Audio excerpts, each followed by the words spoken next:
오늘 아침 하나님께서 우리에게 주시는 말씀은 출애굽기 3장 21절로 22절까지 말씀입니다. 출애굽기 3장 21절, 22절 말씀. 우리 같은 마음으로 주의 말씀 봉독토록 합니다.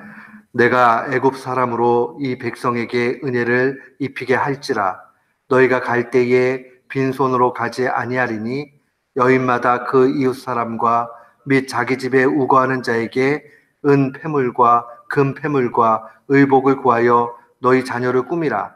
너희가 애굽 사람의 물품을 취하리라. 아멘. 저는 오늘 본문 말씀을 통해서 치밀하신 하나님의 은혜를 기억하라 라는 제목으로 주의 말씀을 선포하도록 하겠습니다. 우리는 성경을 읽다 보면 상식보다 뛰어난 하나님의 능력을 보게 됩니다. 성경을 다른 각도에서 표현하자면 하나님께서 치밀하게 계획하시면서 그의 능력으로 이끄시는 그런 장편의 이야기다. 그렇게 볼 수 있습니다. 순간순간마다 하나님이 개입하는 곳마다 인간이 기대할 수 있는 것, 생각할 수 있는 것을 훌쩍 뛰어넘어 있는 하나님의 모습을 보게 됩니다.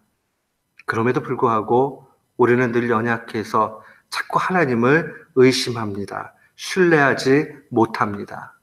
미래에 대해서 두려움과 공포를 느낍니다. 이것은 믿음이 약한 사람에게만 나타나는 일이 아니라 믿음이 있는 사람, 또 강한 사람, 경험이 있는 사람에게도 순간순간 나타나는 그러한 문제입니다. 우리가 잘 아는 이 모세 역시도 하나님의 말씀으로 늘 하나님을 알고는 있었지만 그가 하나님을 직접적으로 경험하는 것이 적었을 때에 그의 믿음의 모습은 11절에 나타난 대로 이렇게 하나님 앞에 얘기하는 겁니다. 모세가 하나님께 아뢰되 내가 누구기에 바로에게 가며 이스라엘 자손을 애굽에서 인도하여 내리이까. 지금 모세가 하나님 앞에 서 있는 상황입니다. 그리고 하나님이 얼마나 크신 분일까 하는 것도 분명히 그는 알고 있습니다. 그러나 하나님을 직접적으로 경험하는 것이 나타나지 않았을 때는 그가 여전히 자기 자신을 먼저 바라봅니다. 그래서 나타나는 것이 내가 누구기에? 라는 그러한 질문을 합니다. 그런데 하나님께서는 내가 누구기에 하는 이것에 대해서 아무런 관심이 없습니다. 하나님의 관심은 언제나 내가 행하리라에 더 초점이 있다는 겁니다. 하나님은 연약한 사람을 가지고 얼마든지 하나님의 도구로 사용하십니다. 오늘 우리가 출애굽기 3장 21절, 22절만 읽었지만 그 앞쪽에 보면 하나님의 치밀한 계획이 또 한 번 기록되어져 있습니다. 17절과 18절 말씀에 보면 애굽 땅에서 이제 그 고난을 당하고 있는 이스라엘 백성을 적과 꿀을 흐르는 가나안 땅으로 인도해 주시겠다고 말씀하십니다. 그리고 그렇게 할 때에 그 얘기를 할 때에 모였던 이스라엘 장로들이 그 말을 들었다라고 증거합니다. 이게 얼마나 큰 하나님의 기적인가 생각해 보십시오. 지금 어떤 말의 논리나 언변이나 대단한 그런 능력의 보임으로 된 것이 아니에요. 하나님께서 그들의 마음을 움직이시고 하나님께서 이끌어 주시니 모든 것이 그렇게 된 겁니다. 그러면서 다시 한번 말씀하십니다. 21절, 22절 보면 내가 애굽 사람으로 이 백성에게 은혜를 입히게 할지라. 이스라엘 백성이 430년 지배했던 애굽, 그 애굽으로부터 은혜를 입게 된다는 겁니다. 누가 그렇게 만든다고요? 하나님께서. 하나님 친히 말씀하시기를 내가 은혜를 입히게 할지라. 하나님의 입에서 나오는 모든 말은 결국 현실이 되고 맙니다. 하나님께서 애굽 사람으로 이 은혜를 입을 수 있도록 하나님이 이끌어 가시는 겁니다. 처음에는 애굽 왕이 보내지 않을 거지만은 결국은 하나님께서 그 애굽 왕의 그 모든 것을 다 이기고 이스라엘 백성이 나아갈 수 있도록 인도해 주신다는 거죠. 그 모든 일의 주체는 하나님이라는 사실을 다시 한번 보여줍니다. 사랑하는 성도 여러분, 우리는 어떤 일을 할 때에 자꾸 좌절스러운 마음이 들 때가 있습니다. 그래서 모세와 같이 내가 누구기에 라는 말을 자기 자신에게 스스로 할 때가 많이 있습니다. 그것이 겸손일 때도 있겠지만 더 많은 경우는 불신앙이요 하나님을 신뢰하지 못할 때가 많이 있습니다. 하나님께서 말씀하셨다면 이미 실행되기 시작한 겁니다. 나를 향한 하나님의 일하심이 시작된 겁니다. 우리가 주목해야 되는 것은 하나님께서 말씀하셨는가 하지 않으셨는가 하는 거에 달려있지 우리의 능력과 우리의 실력과 우리의 생각에 달려있지 않습니다. 자꾸 자신을 보면요, 자꾸 나약해지고 할 수 없다라는 그러한 좌절로 빠집니다. 그러나 주의 능력 가운데 주님을 바라보게 되면, 우리 속에 살아 역사하시는 주님을 바라보게 되면 자꾸 힘이 납니다.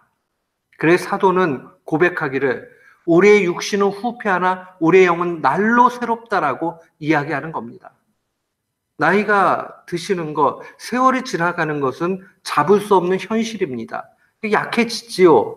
그러나 우리의 영혼은 얼마든지 날로 새로울 수 있습니다. 또한 우리가 기억을 한 번 더 해보면 우리가 하나님께서 우리의 인생의 여정 가운데 얼마나 순간순간 이끌어 주셨는가를 묵상할 필요가 있습니다. 그 하나님께서 순간순간 넘어질 수 있고 또 아무것도 잡지 못하는 상황에도 함께 하셨다는 것을 보죠. 우리 교회만 봐도 그래요. 우리가 어려움이 있을 때에 또 우리 교회가 경제적인 상황에 한계 이렇게 있을 때 하나님 한 번도 그것을 그냥 어려움 속에 내두신 적이 없습니다. 어떤 시기든지 간에 하나님께서 개입하시고 지금껏까지 돌봐주시고 인도해 주셨습니다. 우리가 주의 선한 일을 할 때 우리의 넉넉함을 가지고 일해 본 적이 없습니다. 그러나 하나님께서 우리가 하나님의 뜻이다라고 생각하고 순종해 나아가면 결국 하나님의 큰 기적 가운데 모든 일을 이루신 것 분명히 봅니다. 우리가 라오스 지원할 때도 그랬고 또 연약한 분들을 섬길 때도 다 마찬가지였습니다. 우리에게 있는 어떠한 여유분이 있어서 그렇게 된 적이 한 번도 없죠. 하나님이 일하십니다. 하나님의 치밀하신 은혜가 분명히 있습니다. 사랑하는 성도 여러분, 만약 하나님의 뜻이 분명히 있는데 하나님께서 나를 통해서 이루실 것인데 근데 막막하다. 내가 생각할 때 상식선에서 아무것도 이건 이루어질 수 없는 현실이다 해도 낙심하지 마십시오. 때가 되고 또 하나님의 이끄심이 있으면 어떤 형태든 하나님은 분명히 이루십니다. 이 하나님이 얼마나 위대하신 분인가 오늘 말씀에서도 보이잖아요. 430년 종살이 했던 이 노예 근성에 붙어있던 이스라엘 백성들, 이 백성들 앞에서 하나님께서 그렇게 하실 거다라고 얘기하니 이스라엘의 모든 어른들이 그 말을 믿고 따릅니다. 또 이제 처음에 애굽 왕이 보내지 않을 거지만은 나중에 지나고 나면 결국은 그들이 이스라엘 백성을 다 보내줄 뿐만 아니라 은혜를 입을 그러한 상황으로 만들어 주실 거라고 이야기합니다. 오늘 우리는 이 말씀을 다시 한번 우리의 삶에 적용해야 되겠습니다. 이게 오래전 구약에서만 약속하셨던 하나님의 일이 아니라 오늘 우리의 삶의 현실에서도 치밀한 계획 가운데 하나님이 이끄신다 하는 것을 기억하십시오. 우리 이 말씀을 마음에 간직하고 하나님의 이끄심에 우리의 인생을 맡기고 그 치밀하신 계획 가운데 하나님께서 이루실 거라는 그러한 확신 가운데서 날마다 승리하는 귀한 교들 되시기를 주님의 이름으로 축원합니다. 아멘.